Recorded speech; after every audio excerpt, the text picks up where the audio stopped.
Shalom, my name is Joseph Shulam, and in partnership with Bragg TV, we're going through the prophets, and we have arrived to chapter 16 of Jeremiah. I actually hate to teach chapter 16 of Jeremiah. It's a hard one.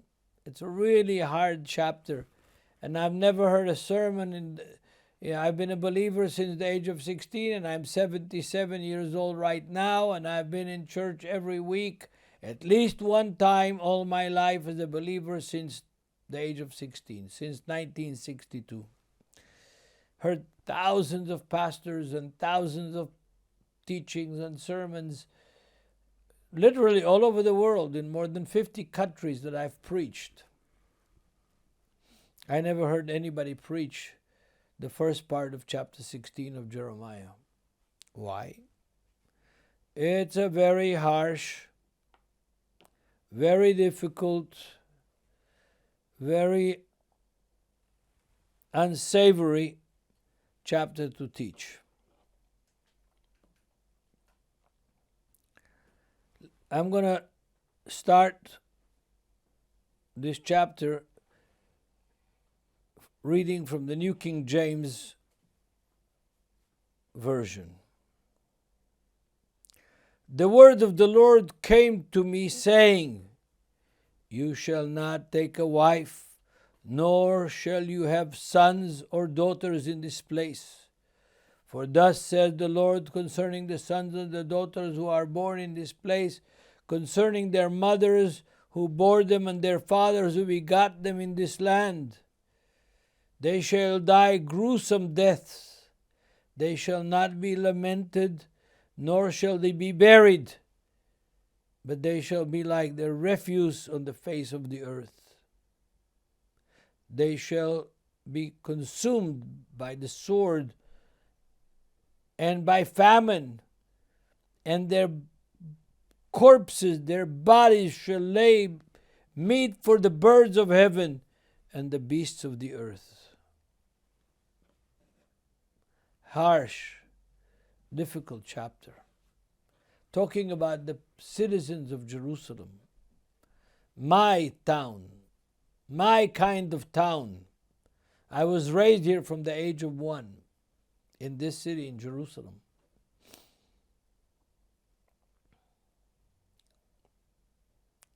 And to read Jeremiah, one of my favorite prophets, saying these harsh things about Jerusalem is difficult.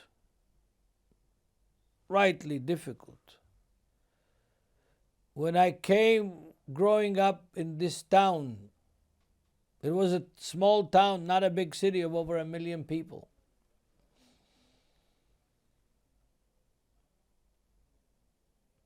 There was about 180,000 people living in Jerusalem in the early 1950s.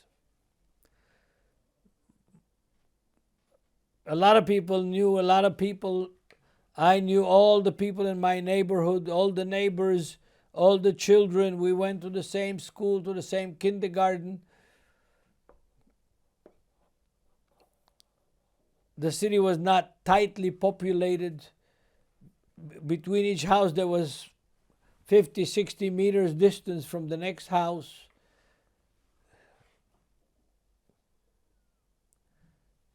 And these words that came to Jeremiah, he didn't invite them, he didn't want them, he didn't express happiness for receiving it. They came to him, they were imposed upon him by God. Talking about you shouldn't have children, you shouldn't get married, you shouldn't have sons and daughters, because the sons and the daughters who will be born in your time in Jerusalem will see a great tragedy, a great calamity.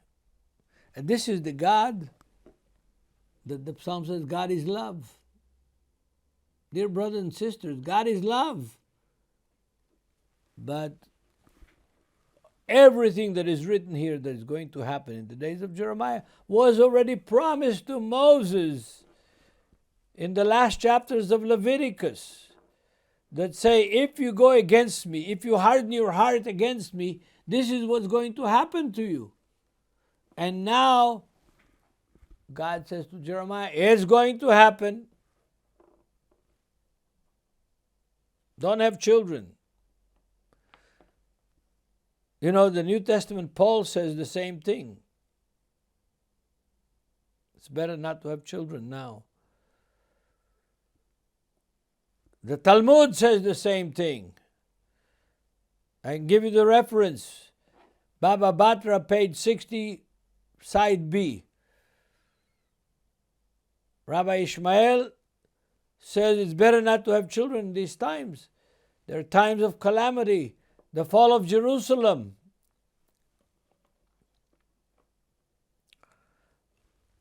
God promised that this is going to happen if we are unfaithful to Him.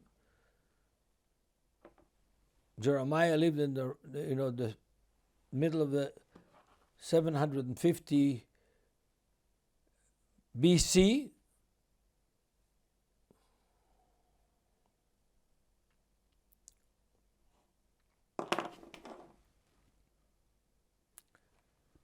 And it was a time of calamity. The enemy was knocking at the door. And the description that I read is very harsh. And people that believe in the kind of Santa Claus God, that He gives gifts and He blesses and He is happy all the time, get surprised, get disappointed when they read this kind of text in the Bible. But the God of Israel is the God of love, and sometimes, after warnings and warnings and warnings that God gave my people, the people of Israel, in the end He had to keep His promises. He had to show who is the boss. He has to demonstrate that He is the God that created the heavens and the earth, and He is the God who chose Abraham and his seed, and Jacob and his seed, and Isaac and his seed, the line of Abraham, to become a blessing for the world. And if we're not a blessing, if we're not fulfilling the very purpose for our election, then God in the end has to take measures, harsh measures, just like He did in the 20th century, with about a quarter to a third of the Jewish population of the world dying in Nazi concentration camps, in gas chambers, in cruel ways of execution. Yes, God is our Father, and sometimes fathers have to discipline their children, and it's always painful. It's always painful.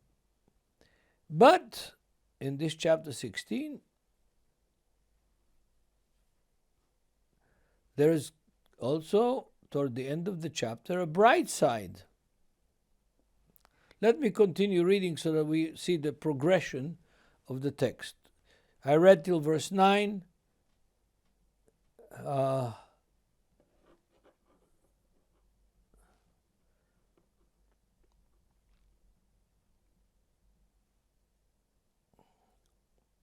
I'm going to go back to verse 9.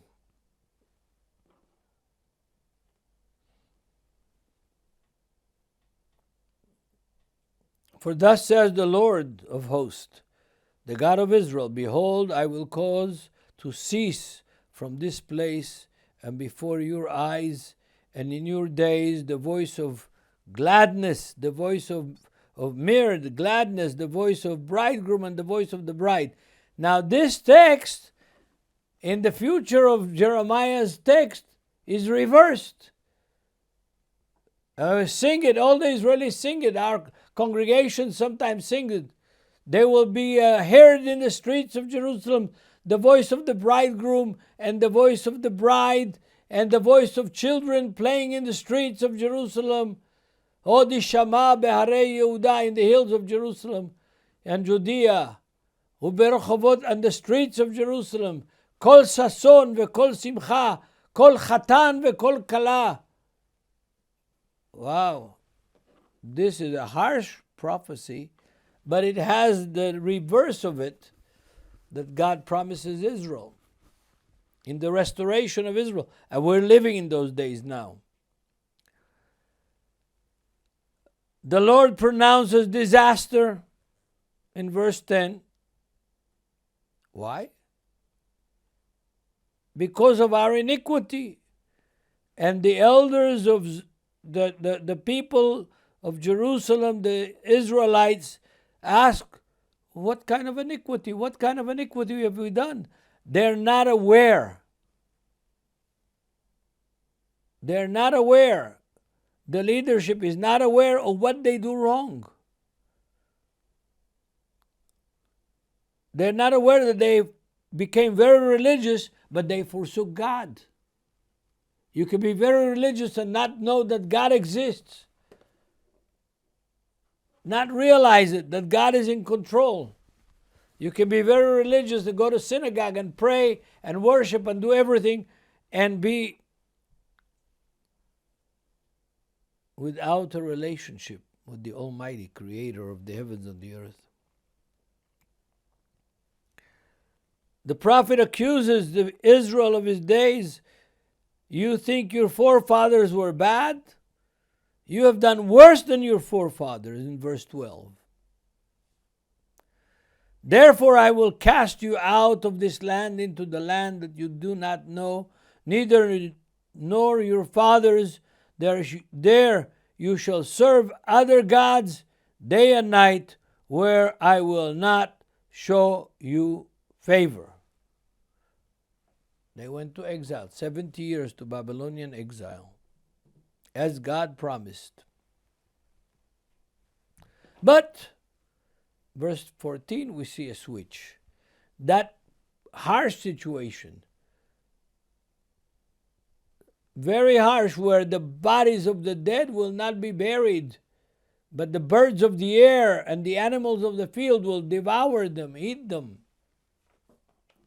That situation is not going to last forever.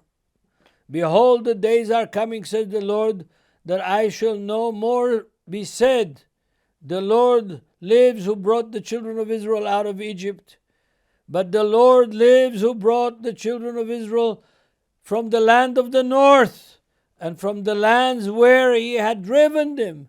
For I will bring them back into their land, which I gave their forefathers. Yes, the first part of the chapter is very harsh.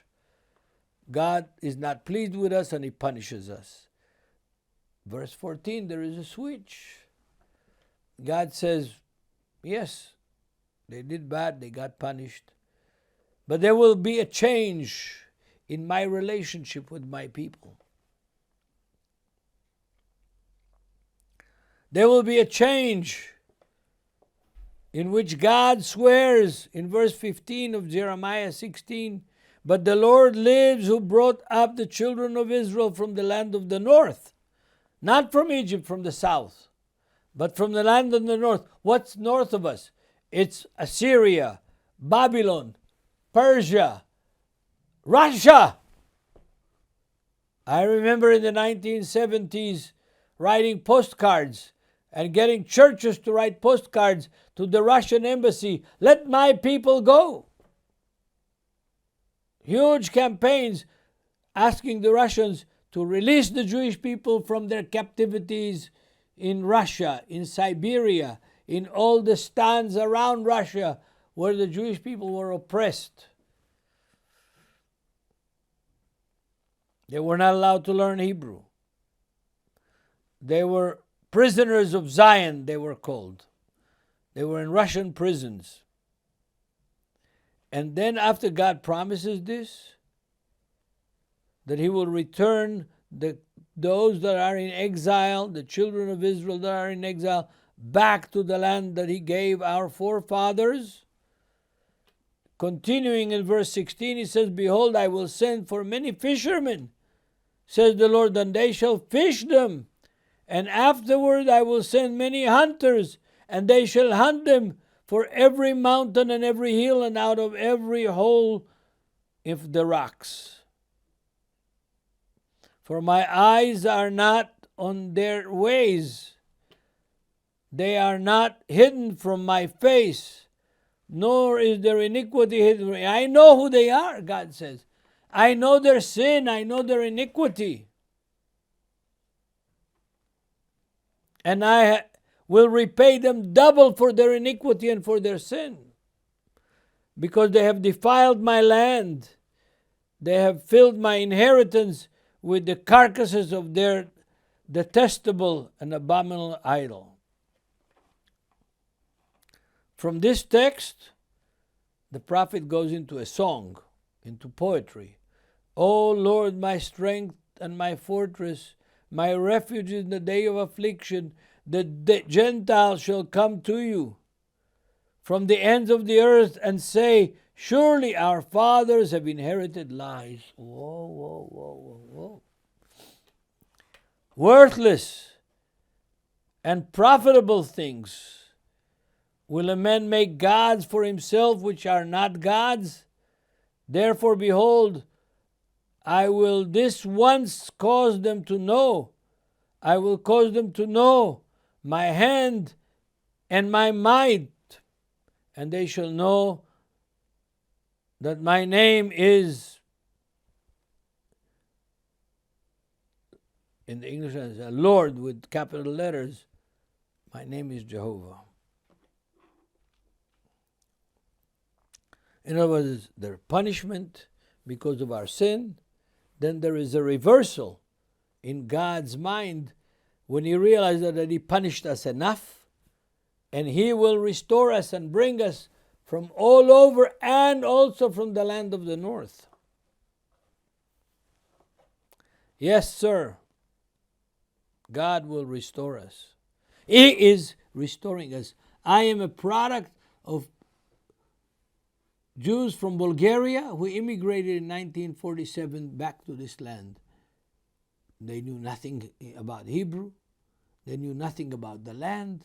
But they knew we are Jews, and that's where we belong. They packed up 3 backpacks and brought me, my sister, my mother, and my father.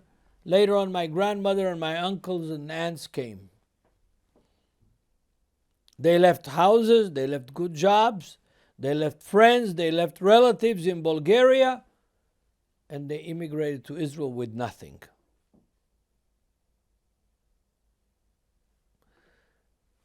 And the prophet now brings this very important point. They will understand that idols are nothing. That idols are not alive, that they're a figment of their own imagination, that they do no good because they're dumb and deaf, and they have legs but they cannot walk, and they have hands and they cannot work.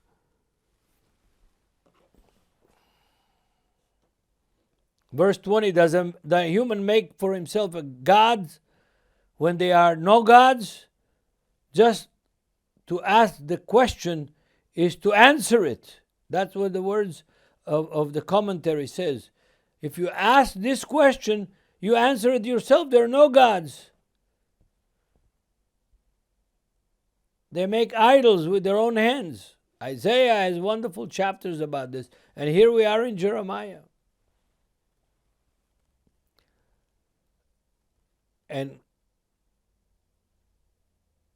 the end of chapter 16 is that God is going to restore the Jewish people back to this land and from the north.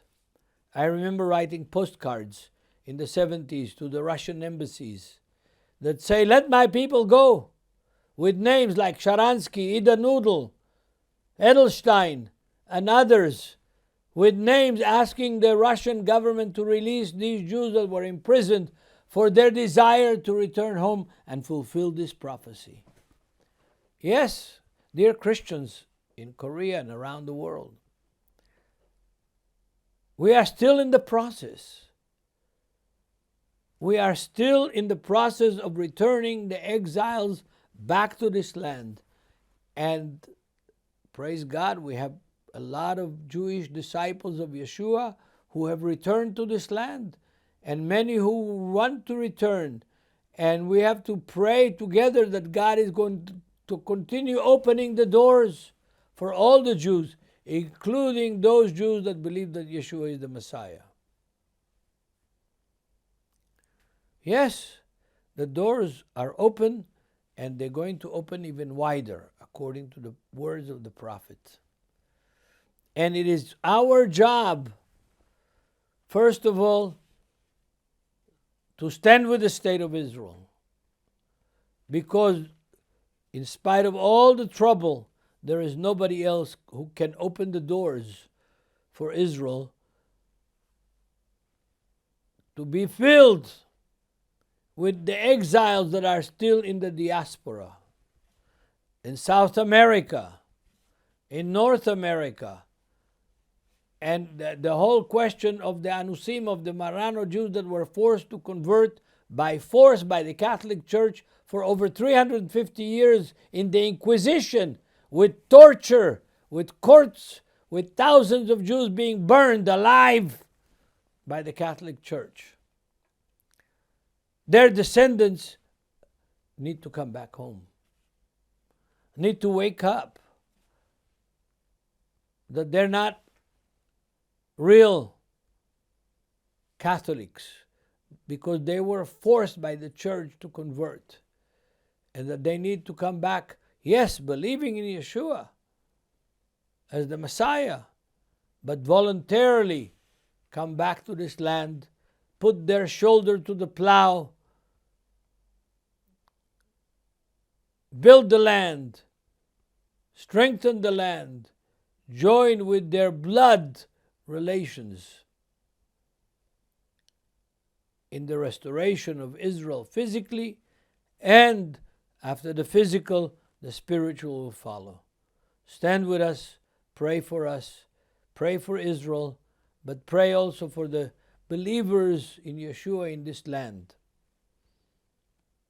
that don't have a simple life, but are here fulfilling the promises that God gave to Jeremiah the prophets, but also to the other prophets that speak of the same thing. May God bless you. Shalom.